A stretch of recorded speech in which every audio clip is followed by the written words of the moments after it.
इतिहास गवाह छै जे आम आदमी के लेल जे भी बात करलकै है या तो ओकर पद गेलै या तो ओकर जान।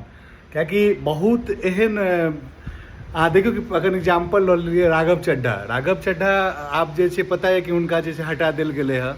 और की तो ब्लिंकिटमे जे 10 मिनटमे जे डिलीवरी होइ छै ओहिपर आवाज उठेलखिन, जैसे करोड़ों राइडर जे छै बहुत तेज गाड़ी चलबै छै, ओहिपर ओकर जान पर जा सकै छै। टेलीकॉममे अहाँके पता है कि 28 दिन का रिचार्ज भऽ गेलै, यानी आब 13 महीनाके साल होइ छै टेलीकॉमके हिसाबसँ। या एयरपोर्ट पर अहाँ अपने सब देखैत हेबै जे बहुत महंगा चाय वगैरह भेटै छलै, ओहिपर आवाज उठेनाइ और बहुत सारा एहन मुद्दा उठेलखिन जे हमरा अहाँके डेली लाइफसँ डायरेक्टे कनेक्टेड छलै।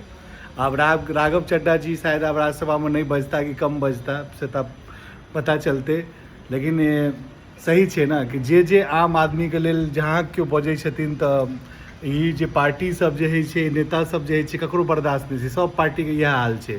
बाकी अहाँके एहिपर ई फैसला केहन लागल अपने से बतायब जरूर।